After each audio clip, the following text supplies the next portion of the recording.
Hello, my name is Charles Martin of Literati Press Bookshop. I'm April Marszewski. I'm married to this fella. So we've been doing readings during the week, but we thought we might start doing little Q&As on the weekends whenever I actually have access to her. We have our little baby sleeping in his stroller. Car seat. Yeah, so we're trying to keep the voices a little bit low so we don't wake him up during this wonderful hour or window of time. Yeah. So you had something you wanted to talk about. Yeah. I think what Charles is doing is really interesting, and I think a lot of you probably don't know all the many things She has to hear about it all the time. he does behind the scenes. Well, I mean, I'm really impressed by him, and I'm totally biased. I'm impressed by you too. Well, but I think, I wanted to give you all a peek behind the curtain of what he's doing. And this pandemic is providing Literati with a cool opportunity to really think through the business. Basically, Charles has grand expansion plans. And so I wanted him to talk about that. Yeah, it wasn't really caused by the pandemic. That's true. We'd been talking about it for a long time, and I'd been having conversations with a lot of people. We had this general idea that storytelling within Oklahoma needs a little bit more infrastructure, and what can we do with the experience that we've had, in the 10 plus years of being a publishing company? What can we do to help? And there's a lot of people doing incredible work already, but there are still gaps. So for years we've been talking about this and about you've been making inroads. Yeah, and about the various opportunities, and then the pandemic hit as we were really looking to scale up a few things. And at one point it was challenging because now we're looking at a different economic outlook than what we anticipated for this time. But on the other side, we suddenly have a little bit more time.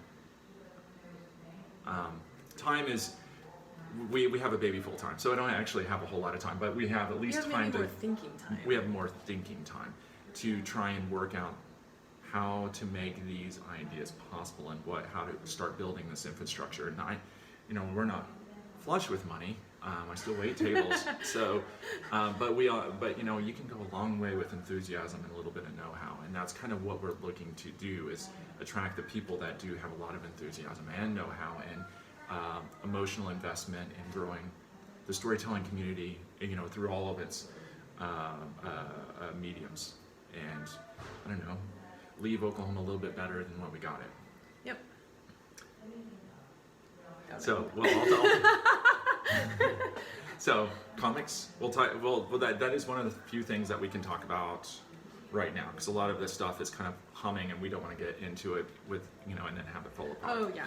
But the comic side is kind of where we're trying to grow right now. Yeah. And part of that reason is we just kind of got lucky and have a lot of really cool titles that we have been helping with, that are all going to just kind of come out in the next year or so. So that that was kind of what we looked at. Mm-hmm. Okay, well maybe this is where we can work first. Yeah. And see in terms of areas of growth. Mm-hmm. Yeah. So we've kind of restructuring the way that we do the entire process of putting out a comic promotion. We're the scale we're looking at really jumping up in scale, and so we've got Glamorilla's Daughter, which has been in kind of perpetual pre-release mode for a while as we were trying to decide how to roll that out into a national scale. And that's a comic book series with Jerry Bennett. Jerry Bennett, the incomparable Jerry Bennett. Who was the Skirvin Artist in Residence last year. Yeah, best laugh in the business. That's right. No longer bearded. No longer bearded. I don't know. It's weird. I don't like it. But it's an awesome story. Charles wrote it. No, yeah, well, Charles wrote it. Jerry came up with the thought idea. of it. Yeah, and then I wrote it, and he's doing the art. Yeah, it's awesome. And yeah, so it's about Comet, who is a really precocious, thoughtful 8-year-old ish. And she has she's on the spectrum. She's on the spectrum, and she has a mother. And she has a mother who's a superhero, So this And really glamorous. Yeah. Sorry, I keep interrupting. no, it's great. Well, and her name, of course, is Glamarilla. So yeah, the celebrity and posh that comes with with the being a superhero. She loves it, but Comet hates it. She hates Yeah. she hates being put on the spot. She hates not being able to control the people that are around her, or not control the people around her, but control the environment. She wants to read books. She has one friend that she adores, but kind of is iffy on the rest of the population. Does not want to schmooze at the Yeah. glamorous parties. Right. But and the challenge of writing something like that is to also get across that both characters really care about one another and have valid perspectives. And it's really about the challenge of being a parent trying to align your priorities with your child's, and being a child trying to align your priorities with your parent, because ultimately we're all family and we have to get along. Yeah. So that we have that. We have And multiple issues are working their way through the production pipeline, creation pipeline. So part of the thought is, try and get a run ready to go so we can go, every other month. And we're trying to figure out the timing on that.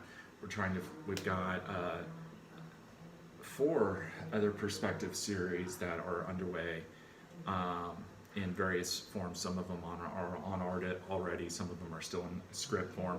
Bastard Children of Route 66, that I'm also doing with Don Rosenkrantz, Yep. is pretty close. We almost have the first season done. The inks are already done. We're working on lettering now. So it's really fun to have this thing that we've been working on. The first comic we put out was 11 years ago, maybe 10 years ago. And to be at a point now where we went from repurposing, copy paper from work, and I don't know, just making all the mistakes you make when you don't really know how to publish a comic, to this point where we've had success with Heathen by Natasha Alterici, and are looking to build on that and figure out how to do this as a legitimate mid-sized publishing company, rather than just being kind of the precocious little boutique publisher that we've been since we started. Well, and you're really being strategic about what projects do we have in the pipeline, where can they go, at what time, how can we really make Literati a significant presence for Oklahomans and the larger world. Yeah. So in the midst of the pandemic, we've had a lot of time to really kind of talk about this. And there's a small group of us that are all trying to strategize this together, because this can't just be my baby anymore. At some point, I've got to widen the tent, or whatever, however that term goes. To widen the net. Widen the net, whatever. But basically to bring in more voices and start yielding some of my tight grip on Literati, because it can't, it's got to be able to grow beyond. I don't know that you've had such a tight grip. Well, you have a lot of people involved. Yeah, that's true. But anyways, but doing some more kind of collective. Okay, we have this series that we think is great. How much can we invest in this? And what different directions can we take it? We have the story. What else do we do with that? Yeah, and Of value, Right. So and that's, so we've got that. We've got the storybook shorts coming out. What is that? That was so we did a show last year where children's book illustrators created images, and then we brought in writers to write the stories. And that's, so here at the Paseo Plunge, we run the gallery too. Yeah. And so that was one of the monthly shows for Paseo First Friday in this arts district. And it was supposed to come out last month, but obviously that couldn't happen. So we are now pushing the timeline back, and we're going to try it again. Mm-hmm. But we have that coming out, and the big thing that is going to be kind of the real announcement of what we're doing, how ambitious we're going to be in the next year and a half to 2 years with the comic side, is Literati Presents. Yeah. And this is a series we were doing for several years, but we kind of shelved. But we're bringing it back out, and Literati Presents is going to have some of these comic series. Some of them I haven't even discussed, because we can't quite discuss them yet. Yep. But this is going to be kind of the unveiling, and we'll be doing little samples from all of these different series, so you can see what we got planned. And we're also going to be bringing in a couple of comics that are going to be part of the Comics as Art exhibition that we're doing in September. So, we're putting an open call for comic book artists to do short stories or short samples of a larger story, and that we're going to present it as art on the wall. And so the ones that we think are the most ready are going to get included in Literati Presents, and that's going to be available. So that's a whole separate show from Storybook Shorts. Yes.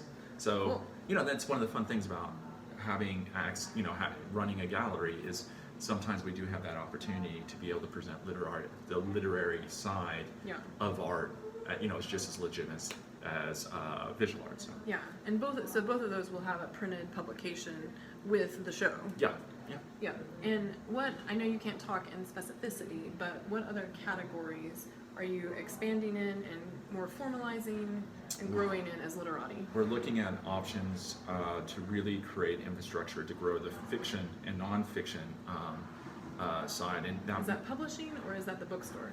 Well, beyond the bookstore, maybe publishing, maybe not publishing. We're looking at actually really what is the most needed in Oklahoma right now, and we're trying to figure that out. And we'll continue publishing, but we can't publish everything in the world, and it's really curated.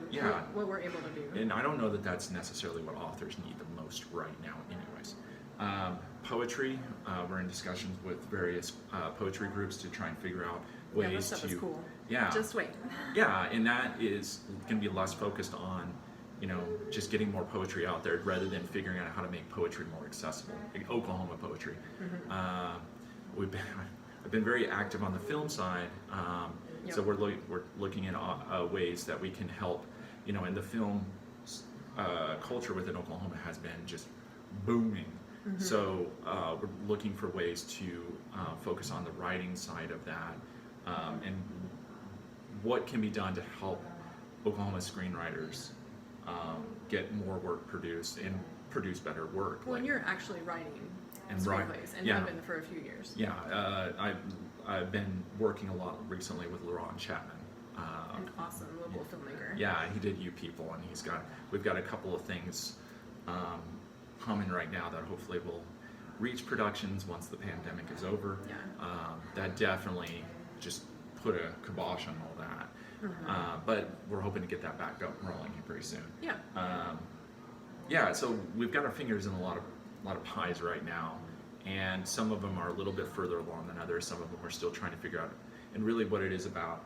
How can we best support this storytelling medium? And that's what we're looking to get involved. And doing this, with minimal financial backing. But we've come a long way already without, just scraping by with what little money we can make off of book sales.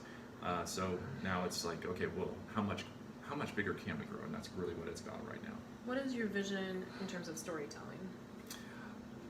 You see Literati as a storytelling company. Yes. That's it. That's the essence, I guess. Yeah, the essence. Story. For Literati, from the publishing side, we have a very specific focus on the kind of stories that we want to do. But it's not just, the written word necessarily.